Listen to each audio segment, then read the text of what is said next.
A lot of gardeners fail their first few attempts at getting seeds started indoors properly. Either they don't germinate, they fail to thrive, they fall victim to fungal diseases, or they're just too weak to stand up to the elements once they're moved outdoors. I had my own share of all of these problems when I first started, and occasionally I still do. We're dealing with living organisms, and in a home environment, we can't always control all of the factors involved. It's frustrating, and I've seen a lot of gardeners simply just give up or not even make an attempt in the first place. Success with starting seeds indoors comes down to basically a handful of factors: your materials and technique, soil temperature, light, and airflow. How we approach each of these is going to determine how successful our outcome is. Just like any new skill, starting seeds indoors and successfully getting them to the transplant stage takes practice.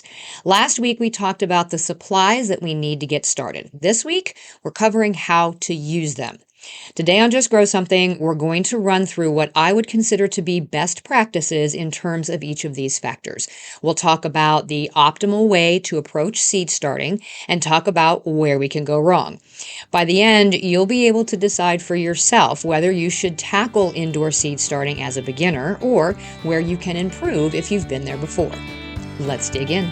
Hey, I'm Karen, and what started as a small backyard garden 20 years ago turned into a lifelong passion for growing food. Now, as a market farmer and horticulturist, I want to help you do the same.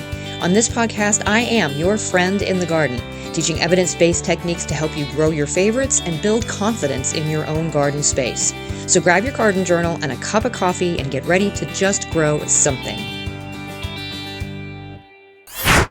We're talking all about seed starting this month, and so the question of the month for February is, what do you struggle with most in starting seeds indoors? Let me know in the comments if you're on Spotify or YouTube. Send me a DM on social, put your comment in the Facebook group, or just send me an email. What do you struggle with when it comes to starting seeds for transplant? You have until February 21st to get these answers to me. If you want a written guide for all of these tips and techniques to follow along with on your seed starting journey, grab my free seed starting ebook at justgrowsomethingpodcast.com/seedbook. You know where to find the link. So last week we talked about seed starting mixes and the containers that you can use. Let's talk about how to actually plant those seeds. Part of the success of indoor seed starting depends on how well you follow the planting instructions provided with your seeds. Okay, it might seem obvious, but the more you stick to those instructions, especially when you are first learning, the better your germination rate and the better the strength of your seedlings. When it comes to seed germination and overall plant health, if we deviate from the recommended planting depths, it can actually have a very significant impact. Seeds require very specific conditions for their optimal growth, and this includes proper soil contact and access to moisture. So if we plant those seeds too shallow or too deep, we risk inhibiting the germination or stressing our seedlings out absolutely unnecessarily. So if a tomato seed packet says plant the seed a ½ inch deep and we shove it down an inch into the soil, then that improperly planted seed is going to struggle to push through the soil. This can cause weak seedlings, where if you've got a properly planted tomato seed, it might pop up super easily within a week, and then they're off to a really strong start. Planting deeper than what's necessary for that soil contact can hinder a seed's ability to be able to emerge from the soil properly. And this is forcing them to use additional energy that would normally be reserved for their first few days of growth until their true leaves start to form. The other part of this is that there are certain seeds that need special attention in order to germinate properly. For instance, there are some seeds that benefit from a soak before planting. Other seeds need light to germinate. And then there's other seeds that take an extraordinarily long time to germinate. So pay attention to whatever the seed packet says in terms of how deep to plant, whether to soak or scarify the seeds before planting, if they need light to germinate, or if they take an extended period of time to germinate. The next thing we need to concern ourselves with is moisture. Your seed starting medium, whatever it is that you choose to use, should be damp, but not completely saturated or sopping wet. So if you were to squeeze that medium very tightly in your fist, you should be able to just get like a drop or two of water out of it. We don't want like a stream of water. And you should be thoroughly moistening the medium prior to planting your seeds. So this is going to allow the seed to be in contact with the moisture, and then we're not going to have to disturb those seeds by additional watering from the top.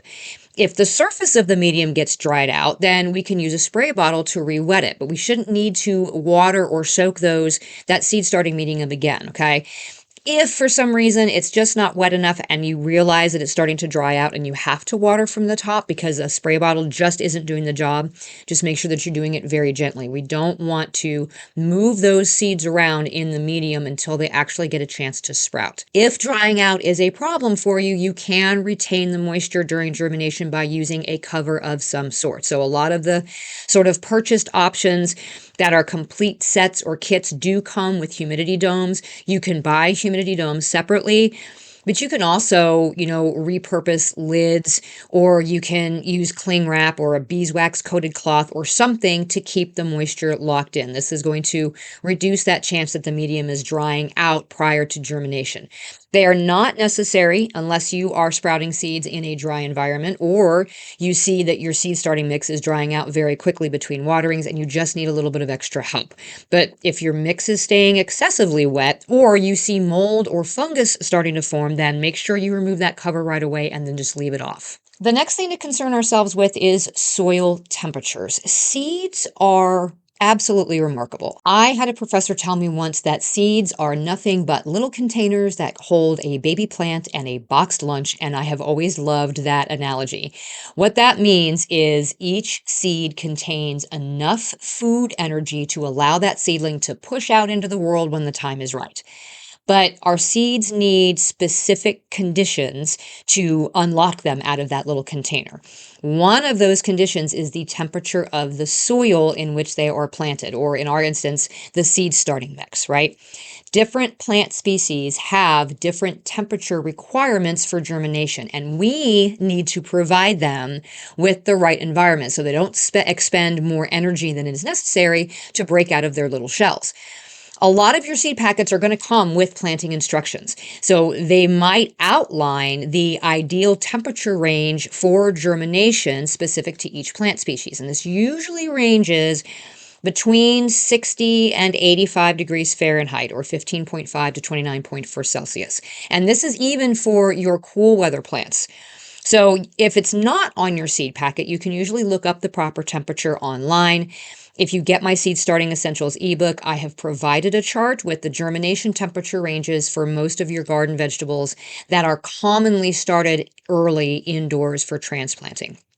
Now, in order to achieve these ideal temperatures, we likely are going to need some heat. So this can be done in one of two ways. Either we can water our seed starting medium with very warm water at around 100 degrees Fahrenheit, and then cover the tray immediately and move it to a warm space in the house, like on a fridge or something. Or we can use a seedling heat mat. This is my preferred method. These mats are placed underneath the trays or the pots or whatever it is that you're starting your seeds in, and they're going to provide a gentle warmth from below that encourages that germination and the root development, and just is going to help with the overall plant vigor as they sprout.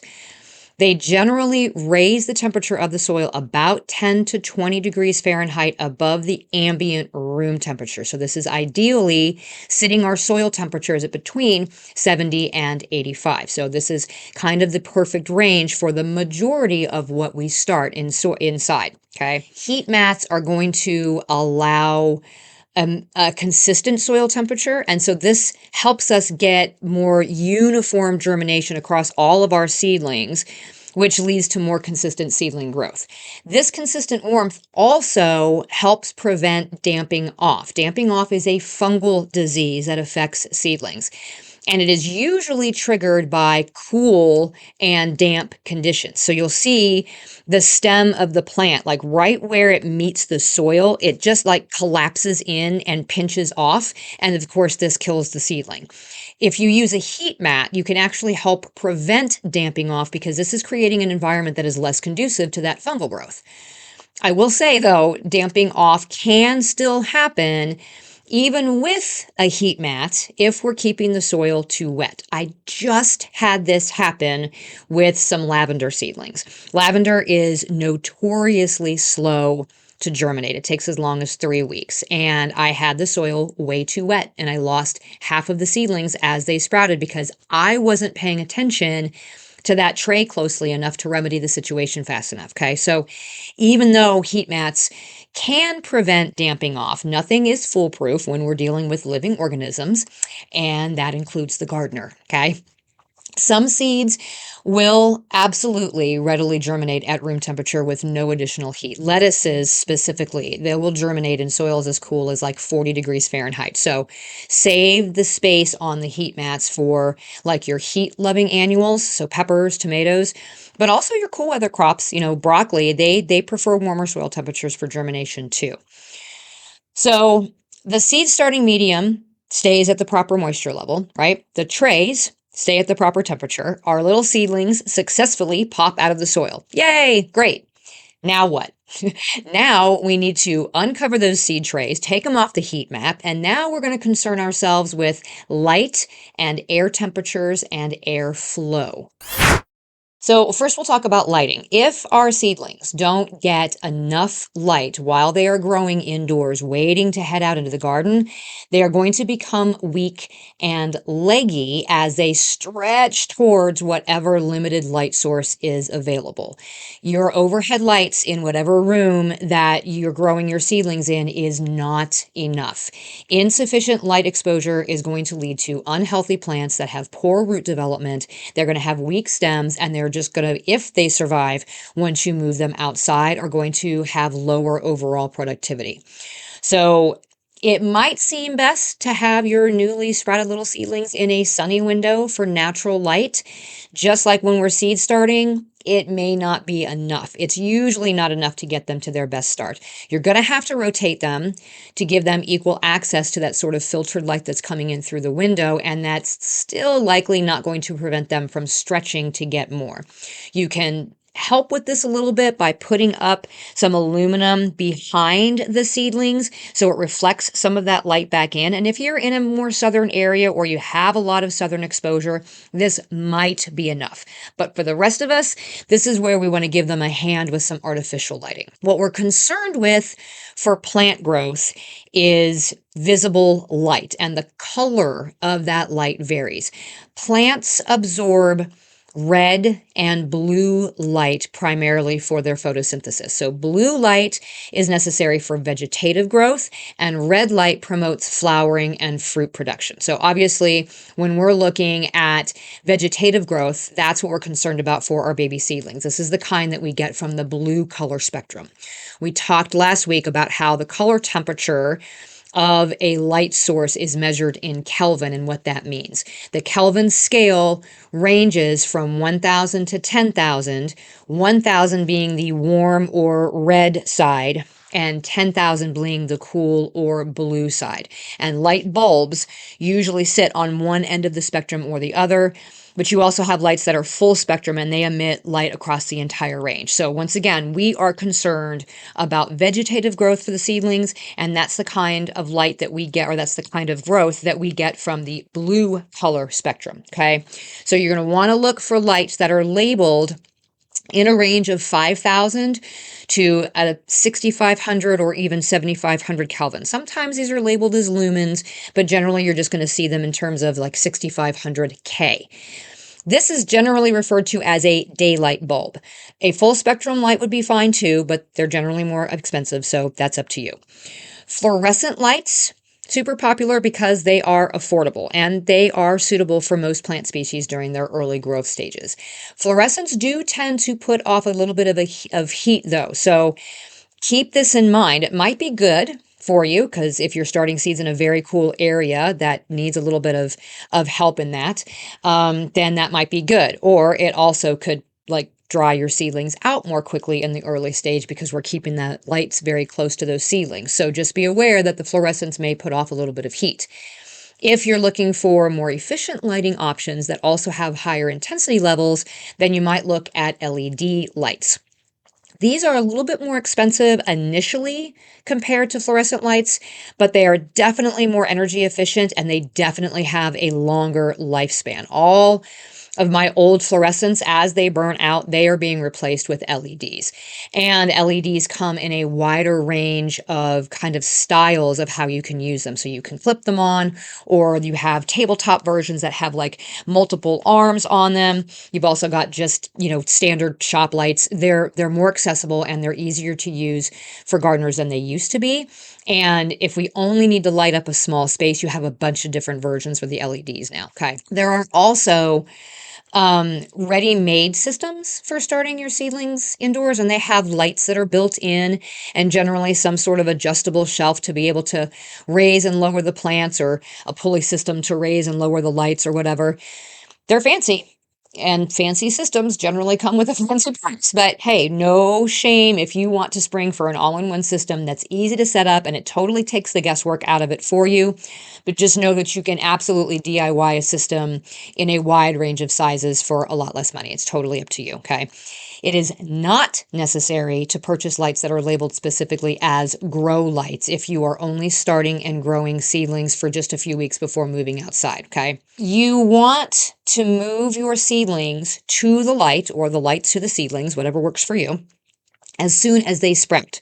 So if you're waiting for more of the seeds to pop up through your seed starting medium, then you might need to move those lights over your heat mat temporarily, or wherever you're keeping your seedlings warm or your seed starting mix warm, or move the seedlings earlier and just allow the remainder of the seedlings to pop up and germinate off of the mat.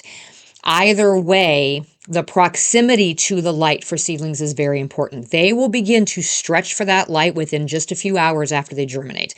I actually have lights on over top of my heat mats as my seeds are germinating. So I know if I miss them sprouting, nobody's going to be going without light while they're waiting for the rest of the tray to germinate. And then once they're about 75% germinated, I move them from the mat to a different set of lights, and then I start the process all over again. No matter which way you do it, however you get your seedlings under light, you're going to want to aim for those lights to be about 2 to 4 inches above your seedlings initially, and then just adjust it as they grow taller. If the lights are too far away, once again, those plants are going to stretch, and they're going to stretch excessively, and that's going to make them become weak. And this is when you start to see seedlings just sort of flop over on their side.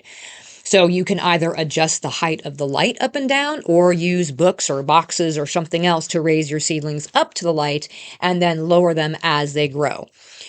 You want a distance of no more than 6 inches between the lights and your plants throughout their growth stages, and this is going to prevent that stretching. I also recommend setting your lights on a timer and aim for about 12 to 16 hours of light per day, because this is going to mimic the natural daylight cycle. So once we have about 50 to 75% of our seedlings germinated, it is time to move them from the heat mat. If you continue having those warmer soil temperatures after germination, it can not only dry out the soil more quickly, but it can also damage the sensitive roots as they grow deeper into the medium.